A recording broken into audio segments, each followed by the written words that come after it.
स्वामी विवेकानंद की आध्यात्मिक अनुभूतियाँ। आध्यात्म के शिखर पुरुष स्वामी विवेकानंद का जीवन चरित्र सचमुच उनकी दिव्य आध्यात्मिक अनुभूतियों का एक ऐसा लहराता उफनता सागर है, महासागर है, जिसमें उठती हुई लहरें सहसा हमें अपने आगोश में लेकर हमारे चित्त को नहलाकर हमें असीम आत्मिक आध्यात्मिक आनंद में डुबो देती है। अपने पूर्व जन्म के प्रबल प्रचंड आध्यात्मिक संस्कार के कारण विवेकानंद को अपने बाल्यकाल से ही ईश्वर के प्रति विशेष अनुराग था, प्रेम था। उन्हें बचपन से ही दिव्य अनुभूतियाँ हुआ करती थी। प्रतिदिन शयन के पूर्व उन्हें एक दिव्य दर्शन हुआ करता था। आंखें मूंदते ही उन्हें अपनी भौहों के बीच निरंतर परिवर्तनशील रंगों का एक ज्योतिबिंद दिख पड़ता था। वह ज्योतिबिंदु क्रमशः बढ़ते हुए एक गोले के आकार का होकर फट जाता था और उससे निःसृत होने वाले एक शुभ्र ज्योतिपुंज से उनका संपूर्ण शरीर नहा उठता था। उस आलोक का अवलोकन करते हुए वे धीरे धीरे निद्रा में डूब जाते। बचपन में नरेंद्र शिव जी की मूर्ति के समक्ष बैठकर ध्यान किया करते थे। ध्यान के समय प्रायः ही उनकी वाह्य संज्ञा का लोप हो जाया करता था। एक बार उन्हें हाथ में दंड एवं कमंडल लिए हुए एक ज्योतिर्मय पुरुष का दर्शन हुआ, जिसके मुखमंडल से दिव्य प्रशांति निस्तृत हो रही थी। वे दिव्य पुरुष मानो उनसे कुछ कहना ही चाहते थे कि नरेंद्र भयपूर्वक कमरे से बाहर निकल आए। बाद में आगे चलकर उन्होंने समझा कि उस बार संभवतः उन्हें बुद्ध देव का दर्शन हुआ। 15 वर्ष की आयु में उन्हें पुनः एक दिव्य आध्यात्मिक अनुभूति हुई। तब वे अपने परिवार के साथ मध्य प्रदेश के रायपुर नगर को जा रहे थे। यात्रा का कुछ भाग बैलगाड़ी में तय किया जा रहा था। उस दिन शीतल और मंद वायु प्रवाहित हो रही थी। वृक्ष और लताएं रंग बिरंगे पत्र पुष्पों से झुके जा रहे थे। तरह तरह के पक्षी कलरव कर रहे थे। चलते चलते बैलगाड़ी एक ऐसी सकरी घाटी के समीप पहुंची, जहां दो ऊंचे पर्वत शिखर मानो एक दूसरे को चूम रहे थे। मुग्ध होकर निहारते हुए नरेंद्र ने देखा कि पर्वत की एक दरार से धरती पर एक विशाल मधु चक्र लटक रहा है। यह अद्भुत अपूर्व दृश्य देखकर उनका मन ईश्वर की अनंत शक्ति की कल्पना करते हुए श्रद्धा एवं विस्मय से विभोर हो उठा और वे ब्रह्म संज्ञा शून्य होकर काफ़ी देर तक बैलगाड़ी में ही पड़े रहे।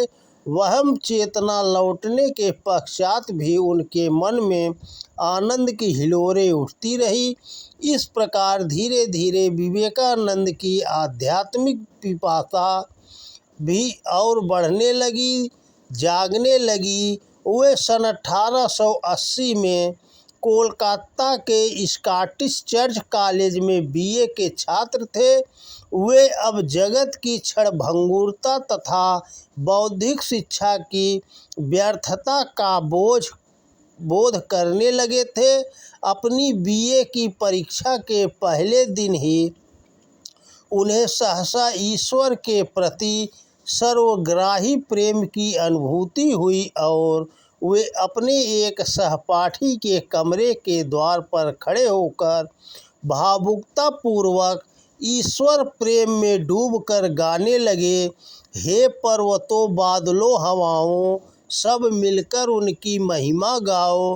हे सूर्य हे चंद्र हे तारकाओं आनंद पूर्वक प्रभु की महिमा गाओ।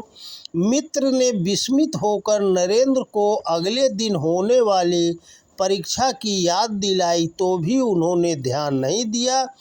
फिर भी वे परीक्षा में बैठे एवं आसानी से सफल हुए। समय के साथ साथ ईश्वर को पाने जानने की उनकी इच्छा तीव्र से तीव्रतर होती गई। उन्होंने इस हेतु तत्कालीन प्रसिद्ध धार्मिक नेताओं से भी भेंट की, किंतु उनसे भी उन्हें ईश्वर के अस्तित्व संबंधी प्रश्न का समाधान नहीं मिल सका। इससे उनकी आध्यात्मिक उत्कंठा और अधिक तीव्र हो गई। वे किसी ऐसे व्यक्ति से मिलना चाहते थे जिसने स्वयं भी ईश्वर को देखा हो।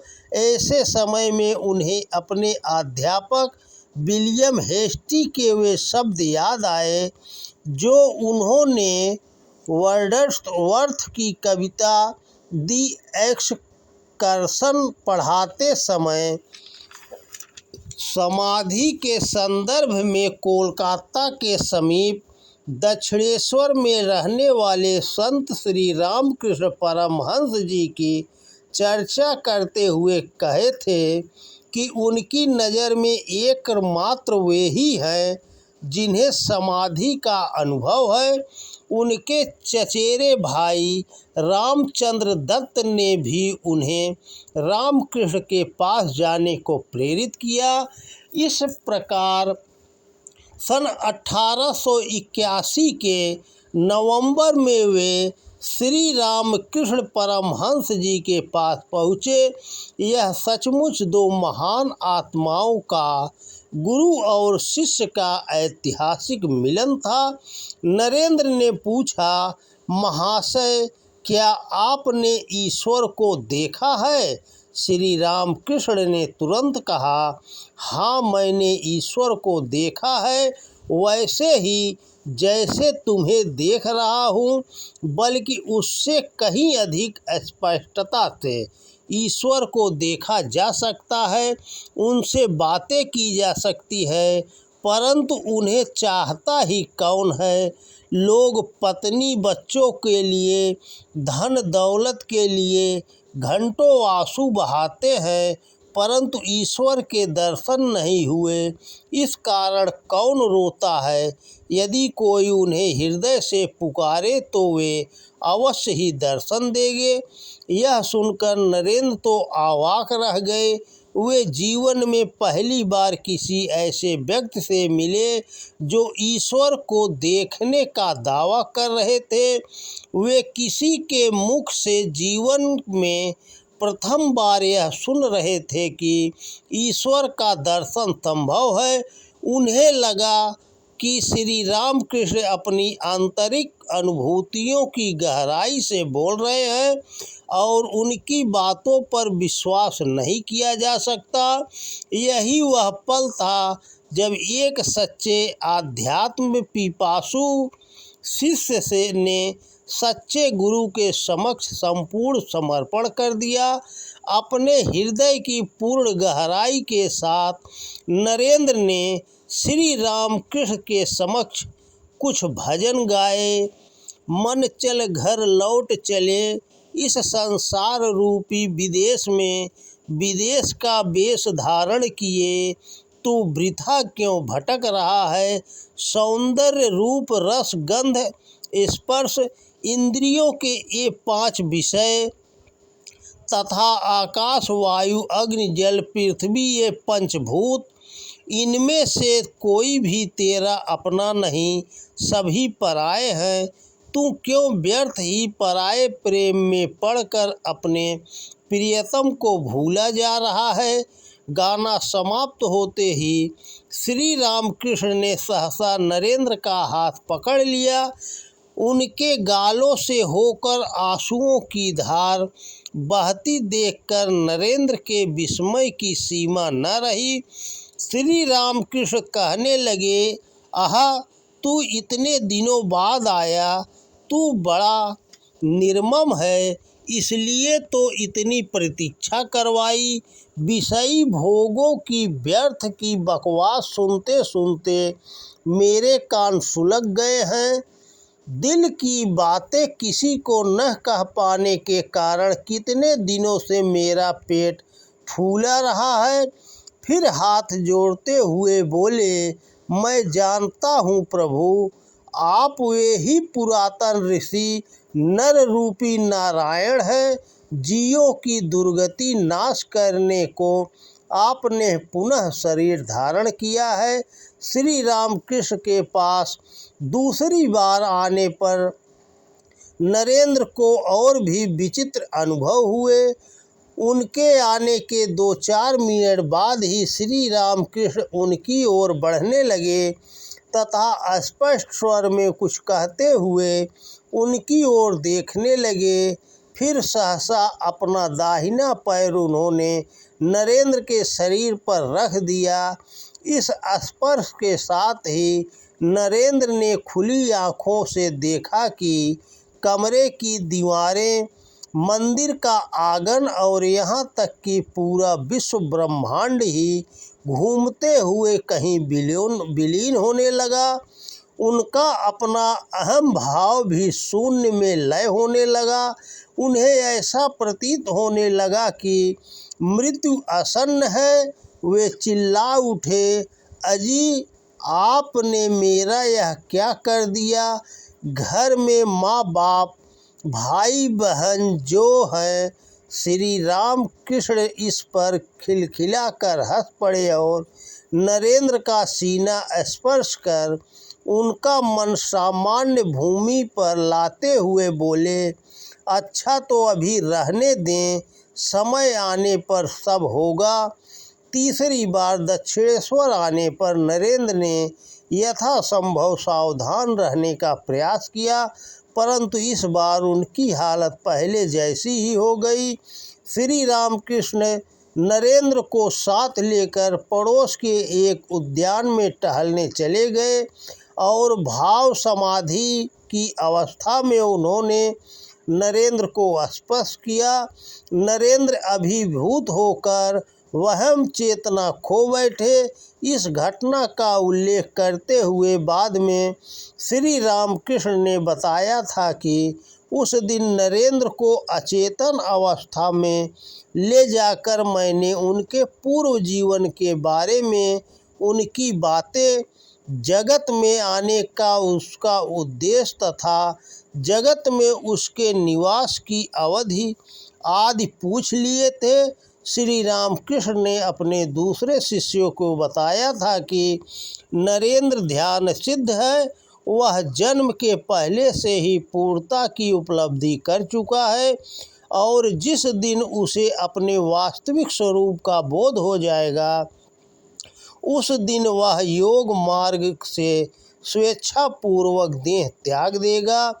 पूर्व की भांति एक बार फिर जब नरेंद्र श्री रामकृष्ण से मिलने दक्षिणेश्वर पहुँचे तो रामकृष्ण ने एक बार फिर नरेंद्र का स्पर्श किया और फिर स्वयं गहन समाधि में डूब गए।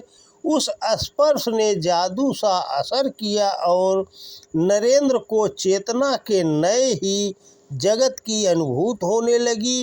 वे देखने लगे कि संपूर्ण ब्रह्मांड ही ब्रह्म से ओतप्रोत है। भावावस्था में वे घर लौटे। भोजन करते समय भी उन्हें सभी वस्तुओं में ब्रह्मानुभूति होने लगी। रास्ता चलते उन्होंने देखा कि गाड़ियाँ, घोड़े, भीड़ भाड़ और वे स्वयं भी मानो एक ही तत्व के बने हैं। इस प्रकार इस बार उन्हें अद्वैत की एक झलक भर मिली थी, जिसकी पूर्ण अनुभूति उन्हें परवर्ती काल में होने को थी। गुरु और शिष्य दोनों एक दूसरे की परीक्षा लिया करते थे।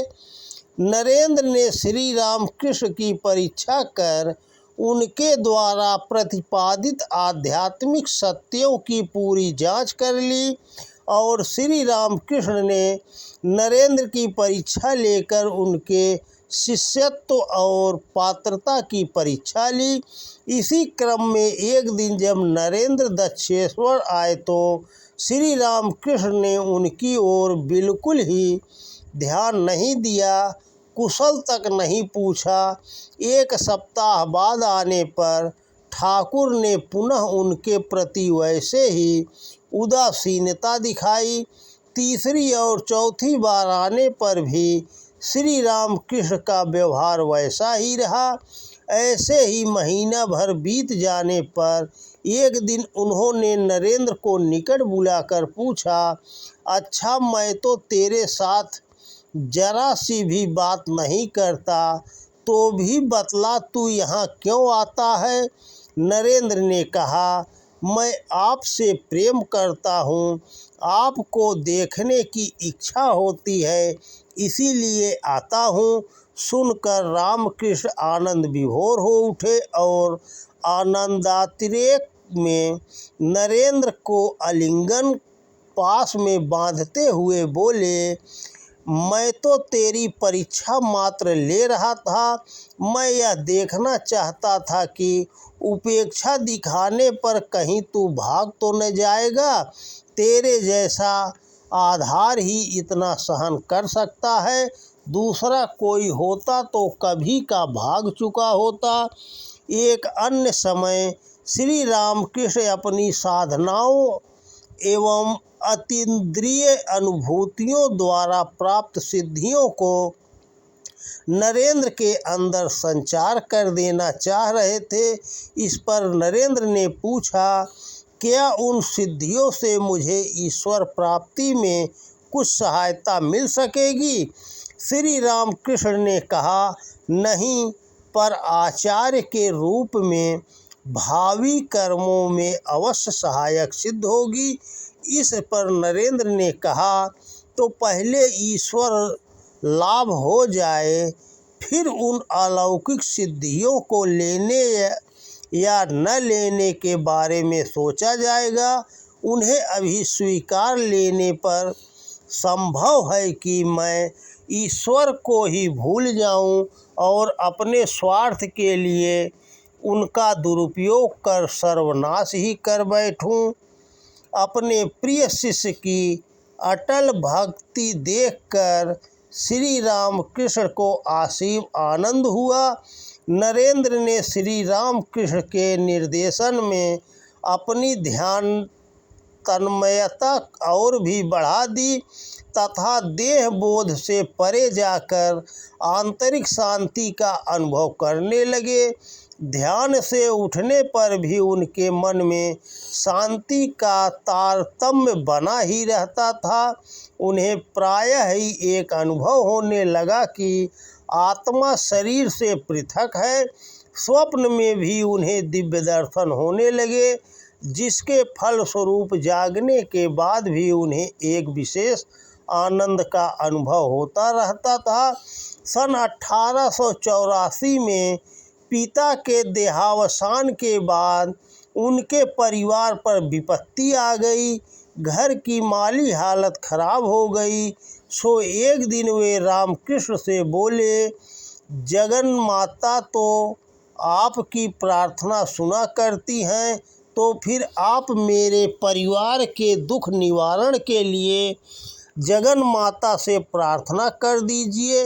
इस पर रामकृष्ण बोले, तू स्वयं माँ के पास जाकर क्यों नहीं कह देता, आज मंगलवार है, आज रात काली मंदिर में जाकर माँ से तू जो भी मांगेगा माँ उसे पूरा करेंगी। मेरी माँ प्रेम व करुणा की मूर्ति हैं, वे चिन्मयी ब्रह्म शक्ति हैं। उन्होंने अपनी इच्छा मात्र से जगत को प्रसव दिया है। रात को 9 बजे नरेंद्र ने काली मंदिर में प्रवेश किया। आंगन से होकर जाते हुए उन्हें भावावेश होने लगा। जगदम्बा के दर्शन की आशा में उनका हृदय उछलने लगा। देवालय में प्रवेश कर मूर्ति की ओर दृष्टिपात करने पर उन्हें लगा कि वहाँ पाषाण प्रतिमा नहीं, साक्षात जगदम्बा ही विराज रही हैं। और वे उनकी इच्छानुसार सांसारिक सुख अथवा आध्यात्मिक आनंद का कोई भी वर देने को प्रस्तुत हैं। वे भाव विह्वल होकर बार बार प्रार्थना करने लगे, माँ मुझे विवेक दो, वैराग्य दो, ज्ञान दो, भक्ति दो। परंतु वे धन मांगना भूल गए। वे लौटकर जब ठाकुर के पास आए तो ठाकुर ने कहा, क्यों माँ से गृहस्थी का अभाव दूर करने की प्रार्थना की है न? तो नरेंद्र बोले, नहीं महाराज, मैं तो भूल ही गया था। ठाकुर के कहने पर नरेंद्र माँ के पास दोबारा गए, फिर भी भूल गए। तीसरी बार भी ऐसा ही हुआ। नरेंद्र ठाकुर माँ की लीला समझ गए। वे समझ गए कि माँ चाहती है कि मैं त्यागमय जीवन जीऊं। पर ठाकुर ने उन्हें दिलासा देते हुए कहा कि उनके परिवार को भोजन वस्त्र का अभाव नहीं रहेगा। उपर्युक्त घटना नरेंद्र के मन में गहरी छाप छोड़ गई। इससे उन्हें ईश्वर एवं जागतिक कार्यों के बारे में एक नवीन प्रकाश की उपलब्धि हुई। अब उन्हें बोध हुआ कि ईश्वर अपनी संपूर्ण सृष्टि से ओतप्रोत है। एक अन्य दिन श्री रामकृष्ण ने नरेंद्र से कहा, ईश्वर रस के समुद्र हैं, क्या तू इस समुद्र में डुबकी लगाएगा? अच्छा मान ले एक नाद में रस है और तू मक्खी हो गया है, तो तू कहाँ बैठकर रस पिएगा? नरेंद्र ने कहा, मैं नाद के किनारे बैठकर रसपान करूँगा, क्योंकि ज़्यादा बढ़ने पर डूब जाऊँगा और इस प्रकार जान से भी हाथ धोना पड़ेगा। इस पर ठाकुर बोले, बेटा तू क्यों भूल जाता है कि यह सच्चिदानंद सागर है? मैं अमृत के सागर की बात कर रहा हूँ। इसमें मृत्यु का भय नहीं है। मूर्ख लोग ही कहा करते हैं कि भक्ति भाव में अति उचित नहीं। भला कहीं ईश्वर प्रेम में भी अति हो सकती है? सच्चिदानंद सागर में गहराई तक डूब जा। सचमुच यदि हम भी अपने जीवन में ईश्वर लाभ करना चाहते हैं, अपने प्रियतम को पाना चाहते हैं, तो हमें भी इस सच्चिदानंद सागर में अब उतर ही जाना चाहिए, क्योंकि इसमें डूबने का कोई भय नहीं। क्यों न हम भी नित्य दिन ऐसे ही महापुरुषों की आध्यात्मिक अनुभूतियों के सागर में डूब डूब कर चित्त की शुद्धि कर ले और परमात्मा को पाकर भाव सागर से पार चले जाएं। तो दोस्तों नमस्कार। वीडियो पसंद आए तो ज़्यादा से ज़्यादा शेयर करें। जय हिंद, जय भारत, जय श्री राम कृष्ण परमहंस स्वामी विवेकानंद।